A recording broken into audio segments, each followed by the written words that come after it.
Hello everyone, welcome to our channel Gyanshree. So guys, आज की इस लेक्चर में हम डिस्कस करेंगे पेडागोजी, एंड्रागोजी एंड असेसमेंट का लेक्चर, जिसमें हम देखेंगे ऑर्गेनाइजिंग टीचिंग कि टीचिंग को हम किस तरह से ऑर्गेनाइज करते हैं। तो इससे रिलेटेड गाइज मैं आपको पहले एक वीडियो अपलोड कर चुकी हूँ, तो आज देखते हैं इसका नेक्स्ट वीडियो। सबसे पहला है यहाँ पे कि जब हम टीचिंग को ऑर्गेनाइज करते हैं तो टीचिंग को ऑर्गेनाइज करने में इसके 3 लेवल आते हैं। पहला आता है आपका मेमोरी लेवल, दूसरा अंडरस्टैंडिंग लेवल और तीसरा आता है हमारा रिफ्लेक्टिव लेवल। ठीक है, तो इन 3 लेवल को अलग अलग पर्सन्स ने दिया है, जिसको अलग अलग मॉडल के नाम से जाना जाता है। तो सबसे पहला जो यहाँ पे मॉडल है जिसका नाम है मेमोरी लेवल, और मेमोरी लेवल को दिया गया है आपका हर्वर्ट ने, तो इसलिए इसको हर्वर्टियन मॉडल बोलते हैं। तो हर्वर्ट ने इस मॉडल को दिया है, ध्यान रखेंगे। मेमोरी लेवल जो दिया है वो हर्वर्ट ने दिया है, इसलिए ही इसको हर्वर्टियन मॉडल बोला जाता है। आइए देखते हैं कि मेमोरी लेवल क्या होता है। ठीक है गाइस, जब भी कोई मॉडल पढ़ते हैं मॉडल में बेसिकली कुछ उसके पॉइंट्स होते हैं, जैसे कि उस मॉडल का सपोर्ट सिस्टम क्या है, हम उस मॉडल में एवेल्युएशन कैसे करते हैं, वो मॉडल फोकस किसको करता है। तो कोई भी मॉडल हो, सबके पॉइंट्स सेम रहते हैं, बस उसमें उसका मीनिंग चेंज होता जाता है। तो सबसे पहले बात करते हैं हम यहाँ पे मेमोरी लेवल की। मेमोरी लेवल में क्या है कि in this level emphasis is let down on the presentation of the facts and information and its cramming. तो यहाँ पे किस पे फोकस किया जाता है कि जो भी प्रेजेंटेशन है फैक्ट्स का, ठीक है, उनको इंफॉर्मेशन का, तो वो इंफॉर्मेशन, वो फैक्ट्स या वो प्रेजेंटेशन आप तक पहुंचाई जाए। And models of memory level of teaching, level of teaching, Herbart is the exponent of memory level teaching. तो यहाँ पे इसके एक्सपोनेंट को हर्वर्ट है। इसके साथ साथ ये जो मॉडल है ये फोकस करता है emphasis on fact and development of following capacities. किसी भी बच्चे के अंदर क्या आप डेवलप करना चाहते हैं, तो ट्रेनिंग ऑफ मेंटल एस्पेक्ट। तो सबसे पहला फोकस क्या होता है, ये मेंटल लेवल की बात करता है। एंड प्रोवाइडिंग नॉलेज फैक्ट्स, और यहाँ पे हम किसी को भी नॉलेज के फैक्ट्स प्रोवाइड करते हैं। Retaining the learn facts, and कोशिश करते हैं कि उसको फैक्ट लर्न हो जाए, और जब भी वो उसको रिकॉल करे तो वो उन चीजों को याद रख सके। Training of mental aspect and providing knowledge of facts and retaining the learn facts and recalling. तो जो रिकॉल को हिंदी में बोलते हैं पुनः स्मरण करना। तो आप कैसे स्मरण करते हैं, ठीक है। तो ये थे आपका फोकस पॉइंट। तो अब आप जब मेमोरी लेवल पढ़ेंगे तो आपने देखा फोकस पॉइंट, अब रिफ्लेक्टिव लेवल पढ़ेंगे तो उसका फोकस पॉइंट भी होगा।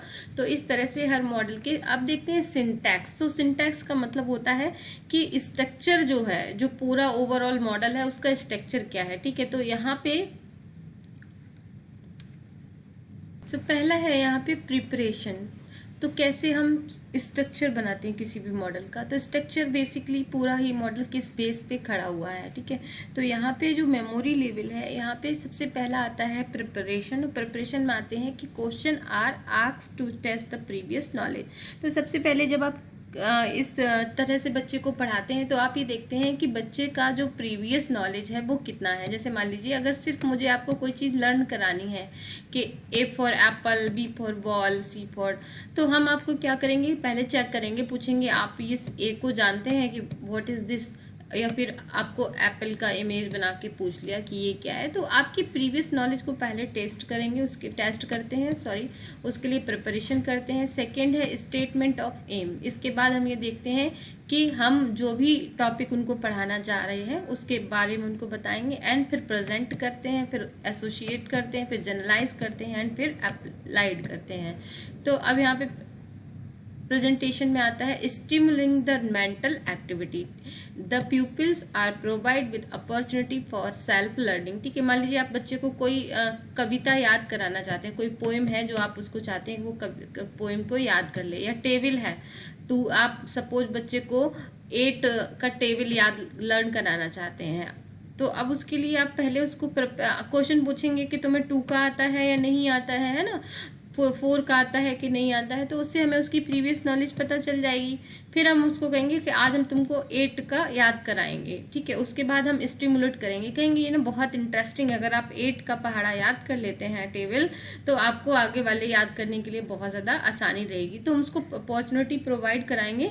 देन 4th ऑप्शन में हम क्या देखते हैं कि हम एसोसिएट करते हैं, और association mutual relationship is established among facts even events and expect by comparison.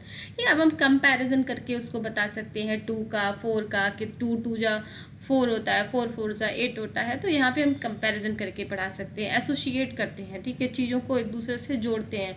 अब जनरलाइज करते हैं, ठीक है, अब उसको जो लॉज बताए हुए हैं, जो आपने फार्मूलेज बताए हुए हैं, तो उसमें कैसे जनरलाइज करेंगे, तो हम उसको बता सकते हैं कि हमेशा 8 में हम जब उसका टेबल लर्न कराएंगे तो 8 में इंटू 2 कर देंगे, ठीक है, फिर उसके बाद इंटू 2 करते जाएंगे तो पूरा टेबल बन जाता है। तो इस तरह से चीज़ों को जनरलाइज कर सकते हैं। अब जैसे अगर आपने 8 का याद कर लिया तो ऐसे ही आप 16 का भी याद कर सकते हैं। फिर उसके बाद application, new learn knowledge is use in the new situation. तो अब जो उसने यूज़ किया है 8 का पहाड़ा जो उसने याद किया था, वैसे ही हम उससे कहेंगे अब ऐसे ही आप 9 का भी याद कर सकते हैं। तो बेसिकली जो मेमोरी लेवल का स्ट्रक्चर रहता है, तो उसमें कुल मिला के हम ये देखते हैं कि बच्चा कैसे न्यू फैक्ट को याद करे। तो यहाँ बेसिकली लर्न करने पे ज़्यादा फोकस किया जाता है। दूसरा आता है सोशल सिस्टम।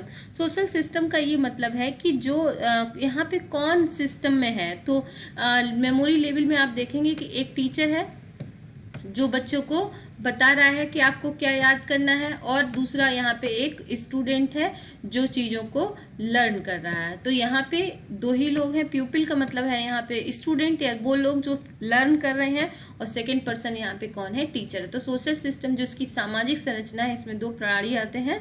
प्यूपिल जो आपका अधिगम करता है, लर्नर है, और दूसरा आपका टीचर। अब सपोर्ट सिस्टम, कैसे आप टेस्ट लेके बता सकते हैं कि कोई भी बच्चा उसका मेमोरी कैसा है। तो आप ऐसे टाइप क्वेश्चंस दे सकते हैं, ओरल एग्जाम ले सकते हैं, रिटन एग्जाम ले सकते हैं। सेकेंड पार्ट है हमारा understanding level. So understanding level का जो मॉडल था वो मॉरिसन ने दिया था, इसलिए हम इसको बोलते हैं मॉरिसन लेवल या मॉरिसन टीचिंग मॉडल। सो मॉरिसन का जो मॉडल है वो अंडरस्टैंडिंग से रिलेटेड है। तो जब हम टेक्सोनॉमी की बात करते हैं या फिर लेवल्स की बात करेंगे, तो सबसे पहले आपका मेमोरी लेवल आता है। तो मेमोरी लेवल किसी भी लर्निंग को क्या देता है, बेस देता है। जब एक बार बच्चा लर्न कर लेता है तो दूसरा काम क्या है, अंडरस्टैंड कराना। तो अब हम उस पर फोकस करेंगे, जो चीज़ें आपने लर्न की हैं उनको हम कैसे लर्न कराएं, ठीक है।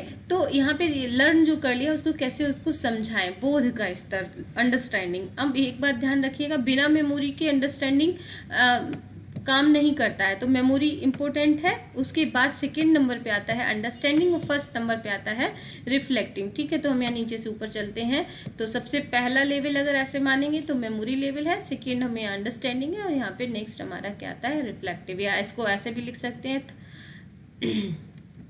So understanding level, memory level of teaching is a pre requires for understanding level of teaching. यानी कि जब अंडरस्टैंडिंग लेवल के लिए हमें सबसे पहले क्या चाहिए, यहाँ पे मेमोरी लेवल चाहिए, जिससे बच्चे की पहले मेमोरी ठीक होनी चाहिए, उसको मेमोरी लेवल पे हमें चीज़ें लर्न करानी है। Then in understanding level of teaching, teacher stress to make understand to the pupil and generalisation principle and fact. तो हम यहाँ पे क्या कोशिश करते हैं कि बच्चे ने अगर ये ए फॉर एप्पल लर्न कर लिया है कि APPLE एप्पल को लर्न उसने कर लिया है, तो अब हम उसे समझाएंगे, लर्न कराएंगे, और लर्न कराने में हम उसको ये शेप बना के दिखाते हैं कि ये क्या है, एप्पल है।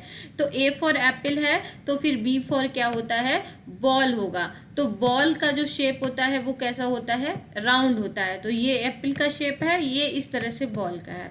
तो ऐसे ही C फॉर कैट होता है, ठीक है। तो आप क्या करते हैं यहाँ पे कि हर चीज को यहाँ पे क्या करके दिखाते हैं, जनरलाइज करके दिखाते हैं कि कैसे आप चीजों को एक दूसरे से रिकनेक्ट करके जनरलाइज कर सकते हैं। सो सेकेंड लेवल आपका अंडरस्टैंडिंग लेवल है। तो इसमें फोकस क्या रहता है, तो अगर हमें बात करें लर्न करने की, समझने की, तो अगर समझने के लिए हम क्यों समझते हैं कि हमें उस टॉपिक पे क्या हासिल हो जाए, मास्टरी हो जाए, और हम बच्चे को अच्छे से समझा सकें। तो समझाने से वो उस चीज़ का मास्टर बन जाएगा। इसका सिंटैक्स देखते हैं कि क्या इसकी संरचना है। तो यहाँ पे 5 पॉइंट है, exploration, presentation, assimilation, organisation and retention. तो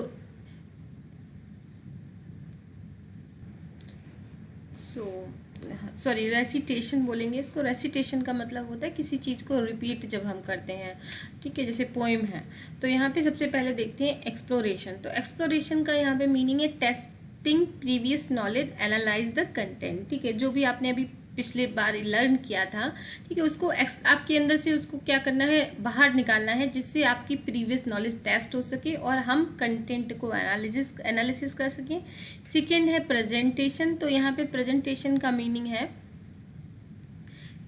content is presented, diagnosis and recapitulation till the student understand, ठीक है। तो हम बच्चे को जब तक वो समझ नहीं जाता है तब तक उसको सामने कंटेंट को प्रेजेंट करते रहेंगे, उसकी डायग्नोस्टिक टेस्ट ले रहेंगे, ठीक है, जिससे बच्चा पूरी तरह से अंडरस्टैंड कर ले।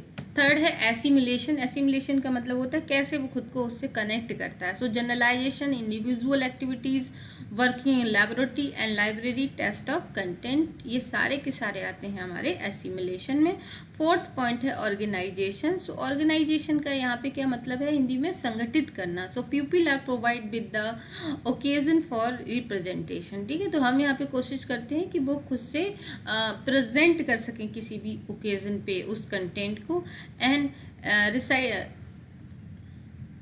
रेसिटेशन मीन्स है people present the content orally. तो जैसे मान लीजिए आपसे मैंने कहा कोई पोइम सुनाई है, तो वो बार बार बच्चे क्या करते हैं, उसको रिपीट करते हैं, मेमोरी को रिकॉल करेंगे, रिकॉल करने के बाद उसको समझेंगे। तो आप जब किसी चीज़ को रिपीट करते हैं तो जब तक आप उसे समझेंगे नहीं तब तक आप बहुत लंबी पोइम तो नहीं बता सकते हैं। तो यहाँ पे लास्ट पॉइंट आता है रेसिटेशन। हिंदी में इसको बोलते हैं सस्वर। नेक्स्ट है सोशल सिस्टम, ठीक है। सो सोशल सिस्टम जिसमें कौन कौन काम करता है। तो यहाँ पे टीचर जो है वो कंट्रोल करता है बिहेवियर ऑफ द प्यूपिल, जो बच्चे हैं उनका बिहेवियर कंट्रोल करता है। And प्यूपिल teacher remain in active in assimilation, प्यूपिल works with full involvement. जैसे जैसे मेमोरी लेवल है, मेमोरी लेवल में क्या है कि यहाँ पे जो टीचर है वो बच्चे को पढ़ाता है मेमोरी लेवल में कि A for apple, B for ball, बच्चा बस देख रहा है, वो एक्टिव नहीं है। लेकिन अंडरस्टैंडिंग लेवल में जो उनका भी पूरा का पूरा इन्वॉल्वमेंट होता है। सो यहाँ पे सोशल सिस्टम में टीचर स्टूडेंट आएंगे, लेकिन टीचर का जो यहाँ पे वो थोड़ा सा कंट्रोल भी रहता है बच्चों के ऊपर, लेकिन दोनों ही एक्टिव रहते हैं और चीज़ों को एसिमिलेशन करते हैं, यानी कि उनको आत्मसात किया जाता है।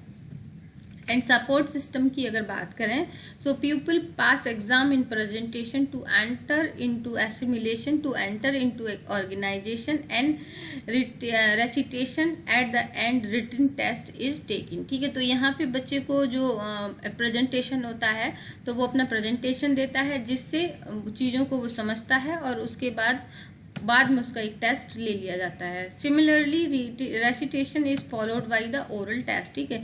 तो किसी भी चीज़ को आपने जो लर्न किया है उसको समझा सकते हैं अगर आप मुझे ओरली, तो ओरल भी आप बता सकते हैं। ऐसे and objective type question also पूछे जा सकते हैं इस तरह की सपोर्ट सिस्टम में। नेक्स्ट आता है आपका रिफ्लेक्टिव लेवल। सो रिफ्लेक्टिव को हिंदी में बोलते हैं मनन करना, ठीक है। जो चीज़ें आपने पढ़ ली हैं, समझ ली हैं, अब आप उनका एप्लीकेशन बेस्ड है। So this model is given by Bigge and Hunt. तो इसको Bigge and Hunt teaching model बोलते हैं। सो बिगी एंड हंट का मॉडल है रिफ्लेक्टिव लेवल। तो रिफ्लेक्टिव लेवल में देखते हैं कि सो रिफ्लेक्टिव लेवल का जो मीनिंग है, it includes both understanding level and memory level. तो इसमें दोनों ही इंक्लूड रहते हैं, ठीक है। इसमें मेमोरी लेवल तो आता ही आता है, इसमें अंडरस्टैंडिंग लेवल भी आता है। So reflective level of teaching means problem centre teaching. तो यहाँ पे इस तरह का जो मॉडल है उसमें हम फोकस करते हैं कि प्रॉब्लम को कैसे ख़त्म किया जाए, ठीक है। तो ये प्रॉब्लम को फोकस करता है in this classroom environment open sufficiently. तो यहाँ पे जो इन्वायरमेंट वातावरण रहता है ओपन रहता है। The teacher create such a problem before the प्यूपिल। तो बच्चों को टीचर क्या है, बच्चों के लिए एक प्रॉब्लम क्रिएट करता है, विच जो tension in the pupil that they start solving their problem by formulating and testing their hypothesis as a result of their motivation and activeness।